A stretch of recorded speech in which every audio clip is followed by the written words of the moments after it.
Ladies and gentlemen, welcome to Spoilerin Time. Cordkillers, our other show, is for news. This one is for views, for talking about the things we actually got to watch, thanks to all the technology that we're able to figure out because of our other show. I'm Tom Merritt, Brian Brushwood alongside. How are you, sir? Dude, I'm super excited because we have all the way from jolly old England, I assume, question mark, Ewan Rankin of the British Tech News Network. Where are you on that part of the world?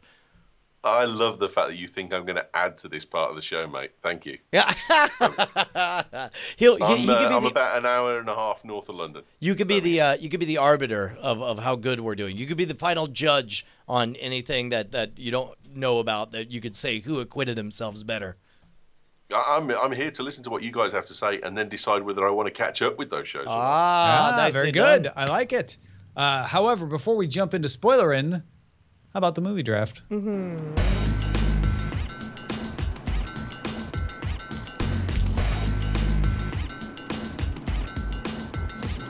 Tom Merritt. Team DTNS still in first place. Yeah, no. Barely. And it does look like we're going to overtake you, but I got to tell you, at $248 million, Guardians of the Galaxy Volume 2 is in the uncanny valley. I don't know if we're hosed or not. Like, I don't know if being at this moment, 250 after 2 weeks, I mean, do you think it's got 350 in the tank? If it does, we have a chance. I think it might.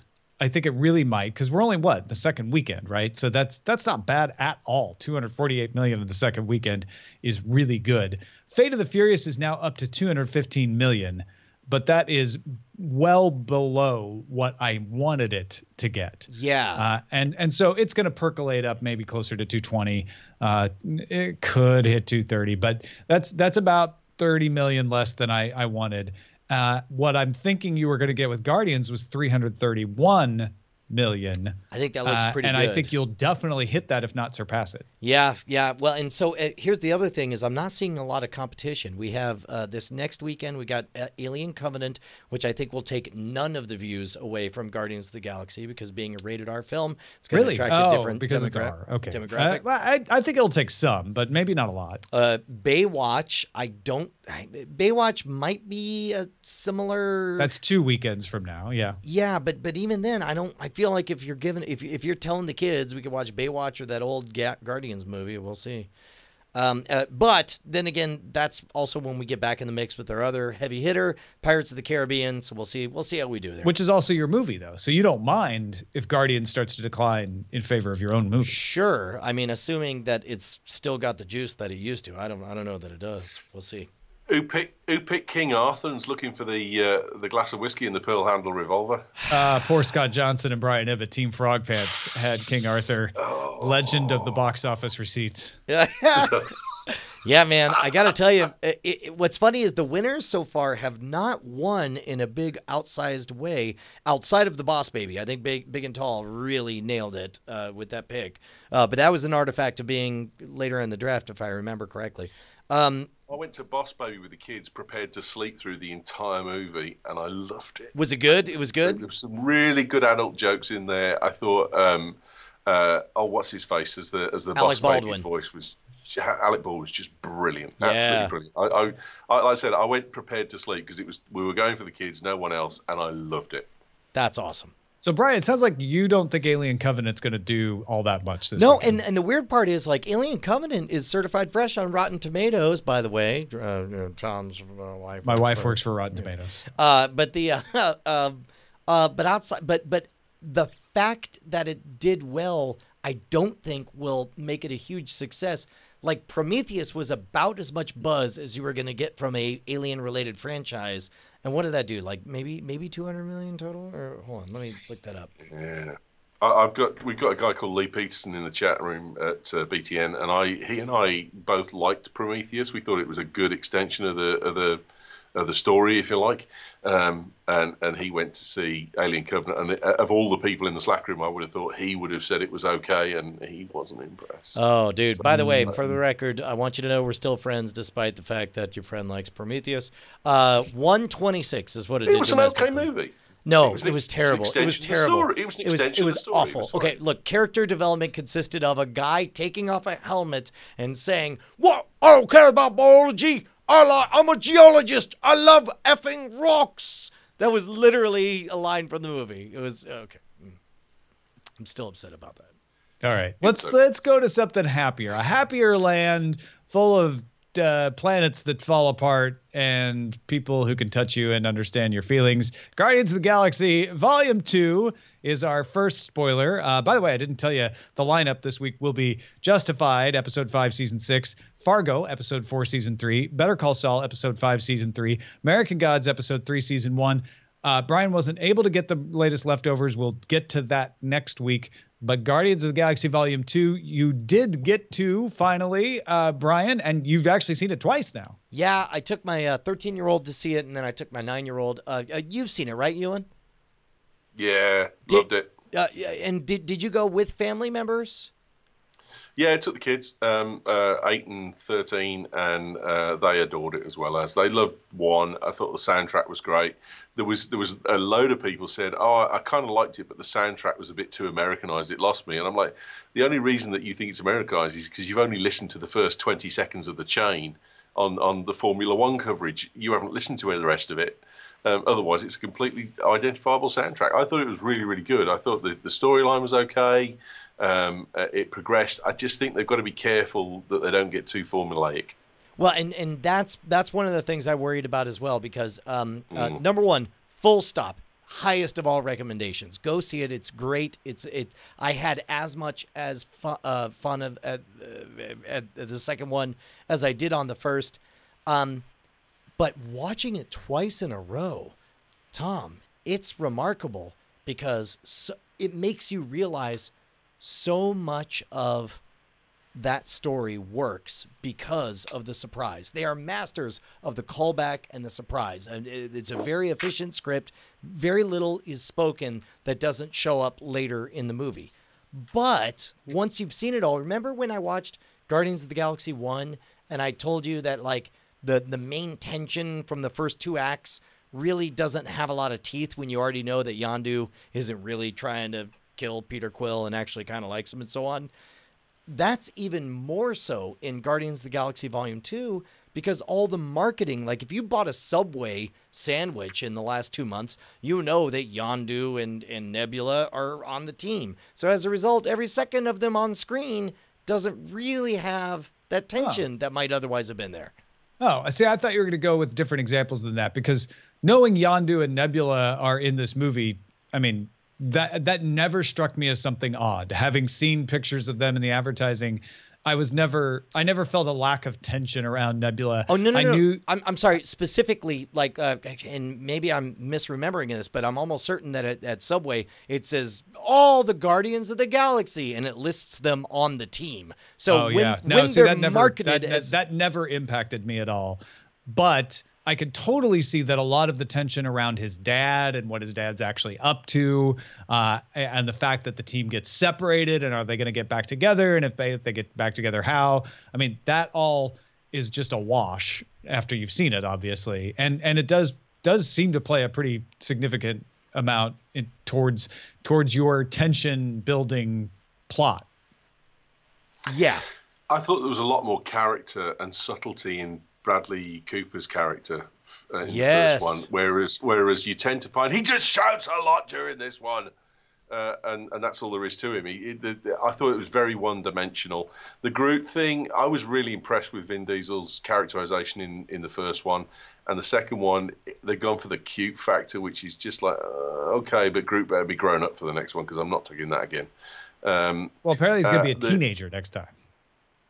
It's what? He's going to be a teenager if you believe the post movie. Clip. I figured they were going to skip over teenager and get him back to just good old. Well, see, I thought that was going to happen with Baby Groot. I was like, the next Groot we get will be grown up, and instead we got Baby Groot. So I'm guessing we're going to get like rebellious teenager Groot. That's the point. You get a pass for that one movie. You know, you can have the pass for the Baby Groot, but do it again, and I'm sorry, I'm gone. Yeah, I got to tell you, like, I hope the 10 seconds we spent with Teenage Groot is all we spend with that Groot.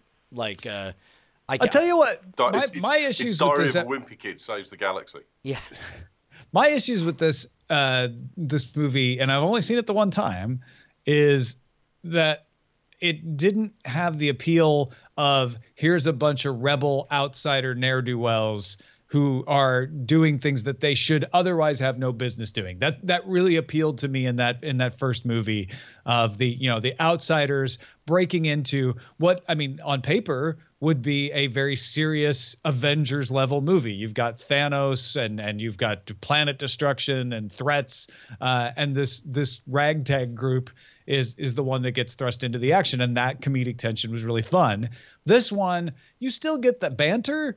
And I was wondering why the banter, I didn't cringe. I thought it was funny, but I was wondering why it didn't stick with me as much. And I think it's because this entire plot is about the crew meeting Peter's dad and figuring out Peter's dad. They are not thrust into another story. They're in fact not even outsiders because it's Peter's dad. Like, this is all an insular story of Peter and the crew.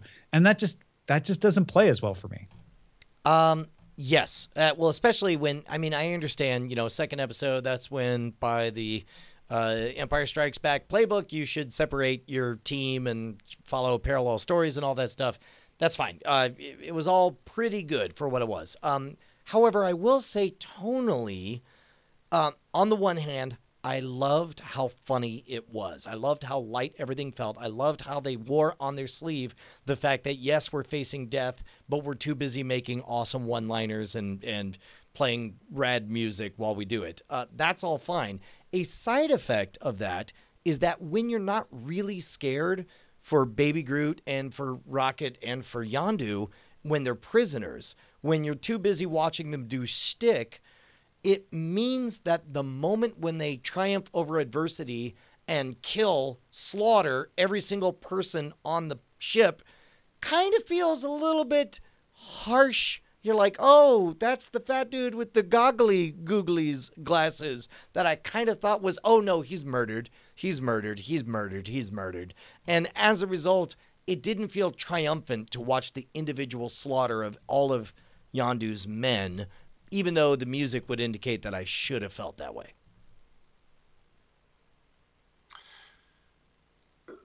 So I think the thing that Marvel have always managed to coin is the fact of good overcoming evil, and the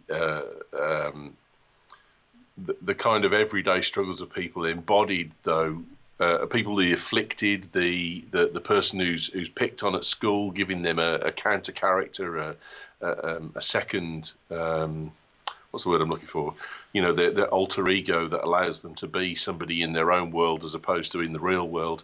And I think that's always worked. And they've always been mythological kind of paraphrases of Greek mythology and Roman mythology. And Kronos is the great one that this kind of resembles, because he's overthrown by his son, and then Zeus is then created from that. So I think you might see an evolution that comes through that mirrors mythology in all of this.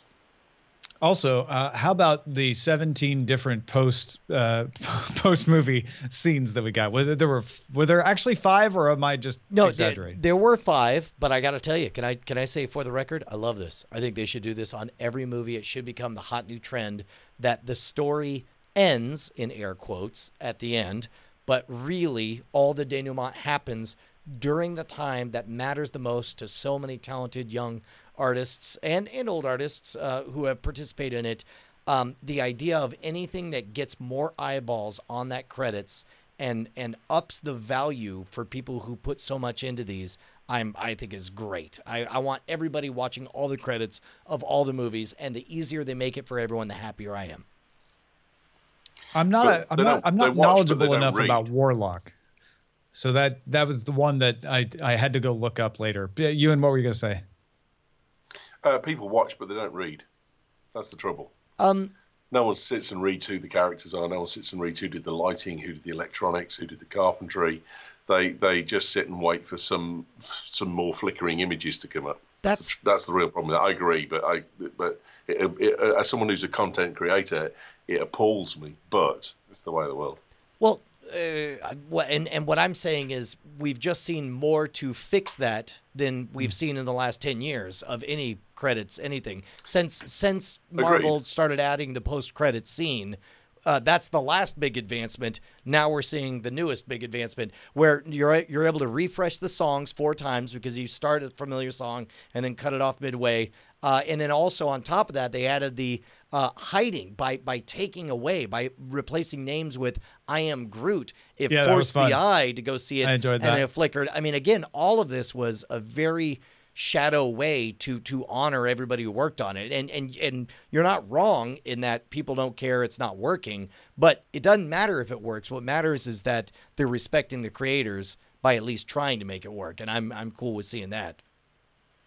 Definitely makes it more entertaining to sit around. We always stayed to the end anyway. And this is one where everyone in the theater stayed to the end because they knew all of this stuff was coming. I felt like it was overkill to have 5, though. I can't even remember what all 5 were at this point. So, so tell me this: would you have like was there a moment that you were like, oh man, I wish I was just watching names instead of seeing this fifth element? I mean, honestly, I don't remember it. So I think the I Am Groot stuff and like little things that interact with the credits is more fun. But forgetting your purpose of wanting people to look at the credits, the idea of having that many post scenes, the other purpose for that is to get you excited about future stories. I can't remember all the future stories that they were trying to tease there. Yeah. A lot of it was just buttoning up of other stuff. I guess that's why I didn't. Maybe that's the difference. Is I did not experience it through the lens of what is this setting up for everything. I felt like a lot of it was just sort of tidying up stuff. Just fun bonus stuff. Which you're right. There's never just because like one of them is the Watchers getting bored of Stan Lee and walking away. So it's like I don't think that was setting anything up. Yeah, that was definitely not. There's not going to be a solo Stan Lee movie where in search of the Watchers. Yeah. Howard the Duck Boys for the second time with no movie. Yeah, kind of didn't like that moment. I was like, what are you test marketing this? Is that what this is? You want to see how much the buzz is for us talking about Howard the Duck? I don't know. All right, any last thoughts on Guardians before we move on? Guys, Fifth Element is 20 years old this year. Yeah. 20th anniversary screenings going on right now. That's crazy. And Valerian, City of a Thousand Planets from the Fifth Element creators coming out this summer. By the way, I have one impending thought on Guardians of the Galaxy 2, which is I liked it a lot. I liked it very, very much, and I hope everybody watches it. If you're in the middle of typing an email to me, know that you're typing it to somebody who really liked the movie. So send your criticisms of why Brian's wrong to like the movie to Cordkillers@gmail.com. All right, let's move along. Ewan, unless you have last thoughts on Guardians. No, carry on. All right. American Gods, Episode 3, Season 1, where we didn't open with an archivist scene this time. Instead, we got a scene of death coming for an Egyptian woman, or at least someone who had grown up believing in Anubis, and kind of explaining backwards that that's how he came to America, is because people like her came to America believing in him. The majority of the story taking place in Chicago, telling the story of Shadow and Mr. Wednesday figuring out how to get some money. And of course, we start the episode with Shadow re-challenging to play checkers again and double or nothing, which is straight out of the book. Yeah, that's as far as I got. And keep in mind, I didn't. Most of the rad content that is coming out week over week comes out either on Monday, the same day that we record this, or Sunday as we get ready to. So as a result, just a lot of it hits all at once. And so normally my catch-up times are now the times that a bunch of stuff is premiering. So in this case, I had to stop watching this so I could watch some other stuff. And I don't know that I'm going to finish the 3rd episode, Tom. Okay, did you get to the part? Because I know you've been waiting for more grifter stuff, and we get a couple of different things. I think I was just getting to the startup of that, and this is last night as I I was watching it when I decided it's time for bed. I'll watch the rest tomorrow, and then this morning it was like, will I? I'm gonna watch all this other stuff. Because Mr. Wednesday does a small trick that now I can't even remember, but the big trick is it's not even a trick, it's a scam where he sits in front of the night deposit box and tells people that it's broken and they have to give their deposits to him. Oh my goodness, I would have loved that, because that is an actual real life con pulled off by Frank Abagnale, the guy who wrote the book Catch Me If You Can that later became a movie. He rented that costume from a costume department, and he went to a trophy department and got something on the side of his station wagon that says so-and-so securities. And in fact, he was terrified that he was going to get busted, because on the way out there was so much money he couldn't get it over the lip, and a couple of State Department guys come up, cops, and they're like, whoa, and he's like, what? And he goes, you need a hand with this or what? And he's like, yeah, okay. And so the cops helped him run it out to his car. That's amazing. I would have loved to see, I will finish this one then. You should watch that, because Shadow takes part.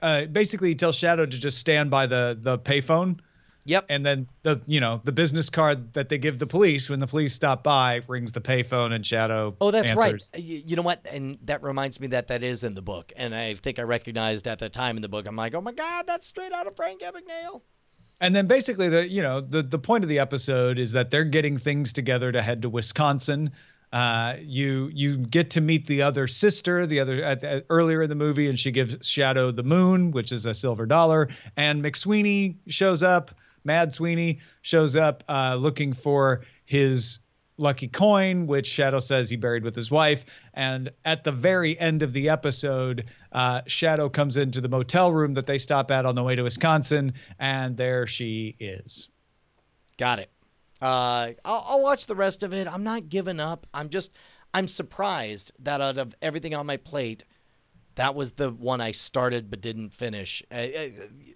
Does that make sense to you? Like, I'm not saying I didn't like it. I'm saying I'm surprised that I finished my meal, and that's what I didn't bother to finish. Yeah, you're like, I usually really like broccoli, but I didn't finish my broccoli. Was it the seasoning? Was it overcooked? I don't know. That's what I'm wondering. Ewan, are you following?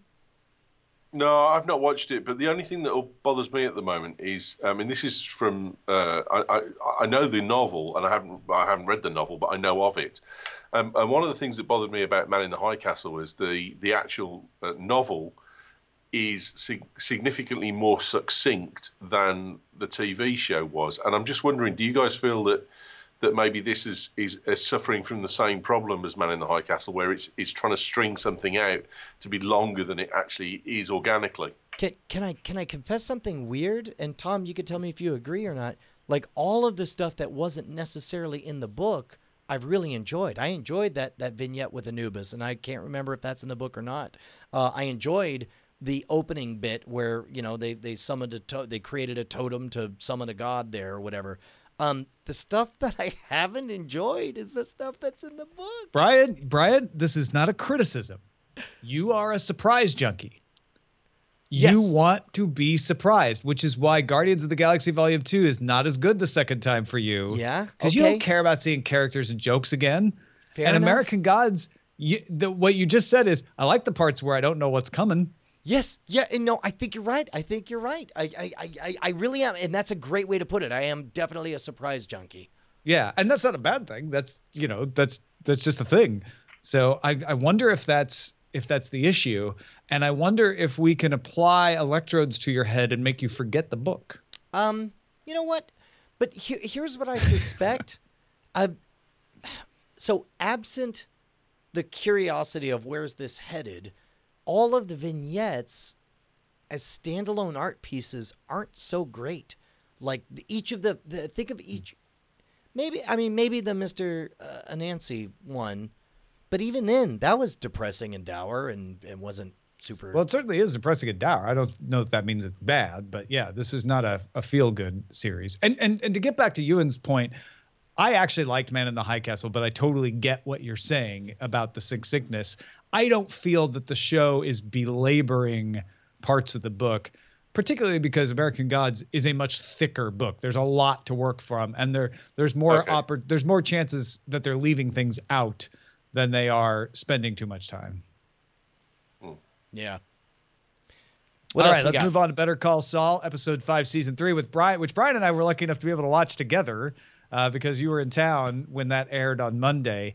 And it's my favorite Perry Mason episode ever. Okay, now, right. Now that you pointed out that comparison to me at the very end. Yeah, no, we noticed that like midway through, he makes a snide comment like, this ain't going to work out like a Perry Mason episode. And of course, the trope of Perry Mason episodes was that they got somebody on the stand who was guilty at the right moment, and they told the right story, and the guy breaks down, or the woman breaks down on the stand, and after calling out, like shot across the bow, this ain't going to be like Perry Mason, they managed to exactly pull off a Perry Mason episode. To the point of the finishing shot being an homage, if I'm not mistaken. Yeah. Well, it seemed like. I got to tell you, I liked it a lot. I like the fact that this was nothing but the trial, and it was just straight up Jimmy McGill and what's her name doing their thing. I thought it was great. I enjoyed everything about it. It's as strong as the show's ever been. And in fact, this is one. You know, Bonnie's kind of off and on. She's on the fence as far as the show. I think this is one that I'll definitely say, well, you'll enjoy this one episode. I'll be honest, when we were watching it, though, I was like, come on, get to the secret weapon. Get to the point. Get to the thing.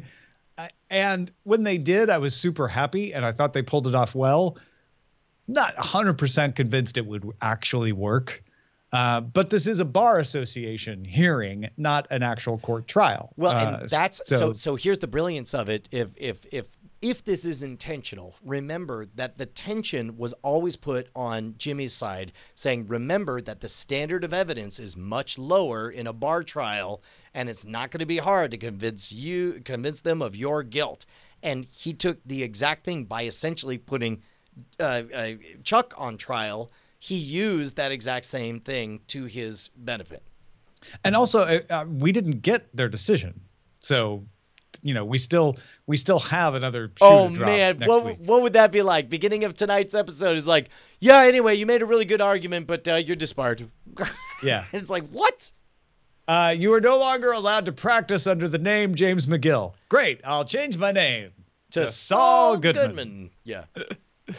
But yeah, honestly, there's not much else to say, as good as the episode was, because it was just that courtroom drama, well executed the whole way through. Well executed, absolutely. You watch this one? We've been deliberately holding off on Saul, Better Call Saul. We watched season 1 and we struggled. And I think, to be fair, we probably would, if we'd have just watched season 1 of Breaking Bad, we'd probably have struggled and walked away. But because of the fact that we could roll straight into season 2, I think that's what kept us going.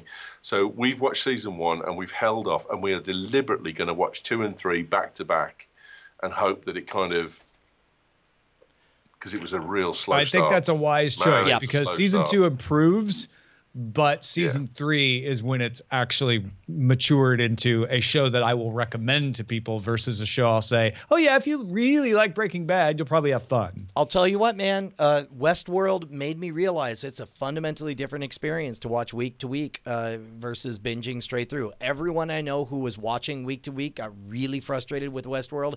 Everyone who I know who's binged it thought it was great. It was all great. All right, let's move on to Fargo, episode 4 of season 3. We are back in Fargo, and Carrie Coon's boss is none too happy about her trip to Hollywood, but the pieces are starting to be put into place. So now we're seeing the net begin to form to pull in multiple people.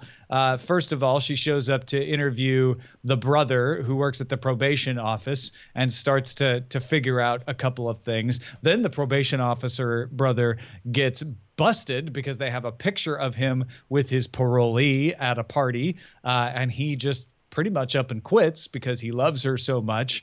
But the woman that she runs into in the bathroom, who is just kind of randomly there to see the same brother, turns out to put some pieces together and shows up at her house saying, hey, this is really odd. Does anyone notice that all these names are the same? And of course, Carrie Coon's character already noticed that. So it's the net being drawn tight. And then the other plot element here is the richer brother sort of being pressured even more to not only partner, follow the plan of our con man friend, but sell an interest in his company. I'm like, he is really just getting eaten alive by this. Yeah, keep in mind, this one will be a little bit beefier because you remember last week I had only seen the first half and you guys described the second half to me, so I'm not sure what happens when. But forgive me, have we already talked about the strange similarity of Carrie Coon's character between Leftovers and Fargo? No. Like, down to the detail of not interacting with electronic devices very successfully. Like that. I forgot about that part of Nora's character. They really haven't brought that up recently, but that's funny. Yeah. Right. But I mean, in Fargo, it's just a side note that's like kind of a quirk of her character. Sure. But a persistent one. And again, we're midway through both seasons, so who knows if that goes anywhere. Which got me down the rabbit hole of thinking about a bunch of other stuff. There's somebody she interviews at the end of this episode, and I was looking at the kitchen, and I started to investigate. Is that the same kitchen that we see the butcher and his wife in, like remodeled? It looks laid out identically. I don't think it's the same town, though. Okay, all right, it might be wrong, but it was. We did get a mention of Bemidji in this episode. Yeah. So we're definitely in the same region, obviously. Okay. Well, maybe it's wrong or not, but I'd be curious, man. It's I mean, surely the actor Carrie Coon knew that both of these scripts that she's doing seem to have a similar element and are going to be released around the same time. I'd be real curious to know what discussions were had around all of that. But I will say there was another great. Oh man. A billion awards go to Ewan McGregor for playing a version of himself that's not very good at doing an impression of the other version of himself while wearing a wig to look like a shabby knockoff of the other version of himself. That was brilliant. When they first trimmed his mustache and he walked out and he was looking like the other brother, I was like, I don't know if I buy this. I know the wig doesn't look right, but now he looks like Ewan McGregor. He looks like the other brother. But his performance with the bank manager is just so bad that I'm like, how can he convince the bank manager that he's the same guy? Oh, right. He actually is the same guy in real life. And yet he's convincing me that he's not, and that the bank manager must be stupid not to notice, even though he's actually the same guy. Like, that's pretty genius. Yeah, it's pretty great. It's pretty amazing. That is very, very well done. Also, I think I'm really impressed with the surprising depth that they're adding to this horrific nightmare character of the guy pushing in. Something we were not able to discuss last week because I hadn't finished the episodes. I am almost 100% convinced, and maybe Bryce can tell me I'm wrong because I'm sure I'm wrong. But the narrator on the dream sequences for as Carrie Coon is trying to track down her science fiction stepdad. You mean the Peter and the Wolf stuff? No. The Peter and the Wolf stuff is all this episode. Previous episode was when she would dream. There was animated sequences of the robot going through time and space or whatever, that she was basically dreaming of her stepfather's stories. It is not credited. You notice that there's a X-ray feature, and I don't know if I just turned it off accidentally, but every time I press paused and moved my cursor around, they did not credit the narrator, which I'm almost certain was Sigourney Weaver. I'm looking on, it's David Thewlis is credited as the Federation of United Planets leader, but that's not the narrator. Right. The narrator of, I don't think there is any narrator credited in there. When I looked, I couldn't find one. And if you listen, it sounds an awful lot like Sigourney Weaver, and it seems like this is the kind of thing that she would do just uncredited because it would be awesome. Yeah, and IMDb's good at putting the uncredited people in. For instance, Billy Bob Thornton does the Peter and the Wolf thing in this week's episode. No kidding. But is not credited. IMDb does reveal that it's Billy Bob Thornton. Have you heard that I don't know if they're referencing a specific recording of Peter of the Wolf, but that intro, the whole like, welcome, this is going to be the wolf. The oboe will be the so-and-so. We have that record that we've played for all of our kids. And in the version we have, that introduction and explanation is performed by David Bowie. Oh, really? So I just remember hearing it as a kid in the 70s in elementary school. I have no idea who the narrator was back then. Maybe it is kind of a universal thing that particular piece is often preceded by narrator explaining who's what. Yeah, but if anybody can find a good credit for that narrator, I'd be curious if that is Sigourney Weaver. Very interesting. But still like Fargo, it sounds like. Loving it. And you know what? This is a strange, there's plenty of room for this to get very, very dark. But so far, I have found all of it extraordinarily sweet. Two brothers bickering, and a strange understanding between the two. We do have the looming threat of a vague multinational criminal corporate entity, but well, what's interesting is unlike Billy Bob Thornton or Mr. Smiley last season, this time our bad guy is a bad guy, but he's not catching anyone. He's not collecting things. The people who are his victims haven't done anything.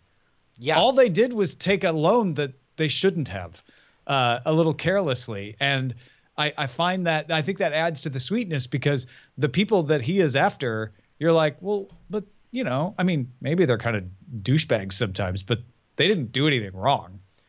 Yeah. I also like the curiosity of him being a bulimic. I thought that was a really interesting random side jag to say, and that's why he has nasty teeth. VM Varga, Mr. Varga, that's his name. Yeah. The nasty teeth guy. Ewan, are you paying any attention to Fargo at all?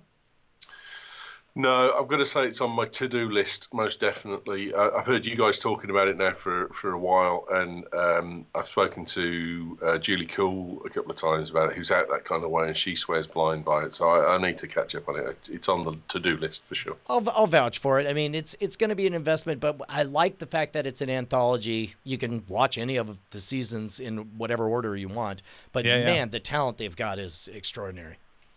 All right, on to Justified Episode 5, Season 6, the story of Ava Crowder's attempt at escape from her life. A very poorly planned escape. Although, and I know you're not as much of a fan as I am, I love seeing Limehouse again, though. I always love seeing Limehouse show up.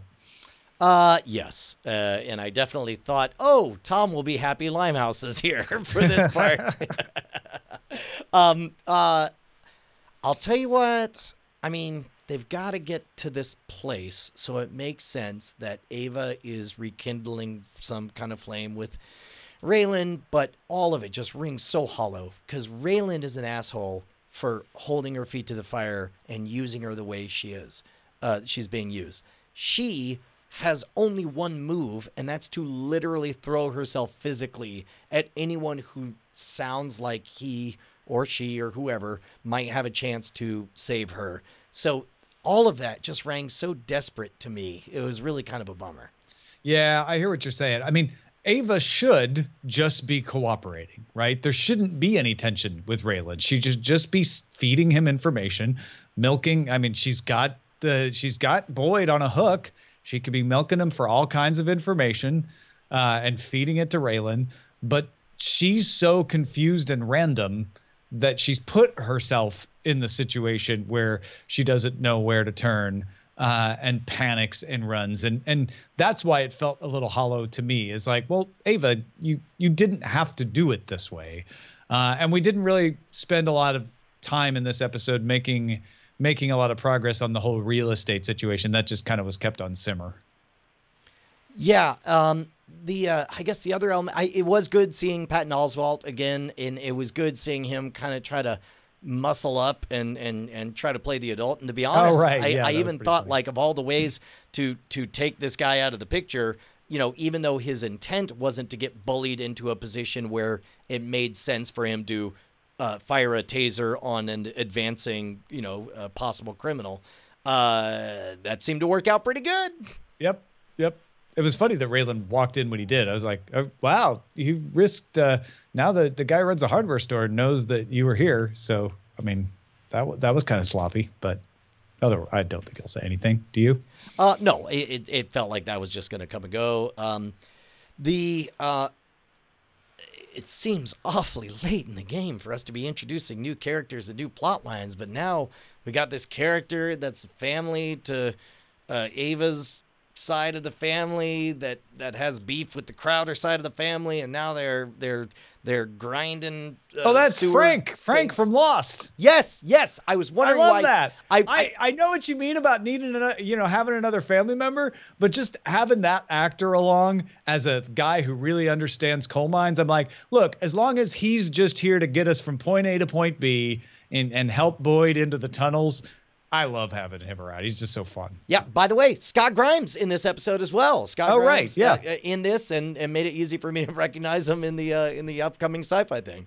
Yeah. No, that's right. He's in Seth MacFarlane's upcoming. By the way, plays a credible bad guy when it comes to torturing that dude. That was I got to admit, I was pretty impressed by it. Not the best episode of season 6, but still worth watching, and I'm still invested in what's going to happen here with the whole triumvirate. I just hope we make a little more progress next week. Yep. All right, thank you again, Ewan Rankin, for hanging out with us and letting us spoil all these shows that you haven't seen. The first part fine, but the second part, thanks you for letting me hang around and listen. We're sparing you the time that you would have to download the episode and listen to us ruin all these things for you. That way you're able to get it real time. Oh no, it's been good. The one thing I was here for was the leftovers, and you've not done it. I've got to come next week now. That's on me. Spoiler alert, I hear that Tom did not like that. Did not like it. Was a chore to get through. Hell of a sales pitch. Yeah. Like season 1. Thankfully, there's a lot of gratuitous sex. Hey! So that might be enough for some to enjoy it all the way through. Ewan, thanks again. Let folks know where they can find out what you got going on. I'm at BritishTechNetwork.com. Jackie Hearn does the House of Cards show. That'll be coming back soon on the network. We've got the Pocket Show back. We've got the Big Show, the Max Show, and we've got the Bash coming up, and we've got the Fantasy Photo League, which every month I give a topic out, and everyone submits their image, and they get points for it. And there's a DSLR on offer at the end of the year. So there you go. It's well worth joining in just for that. That is awesome. BritishTechNetwork.com. Go do it. Thanks everybody for watching or listening. We'll spoil you again next week.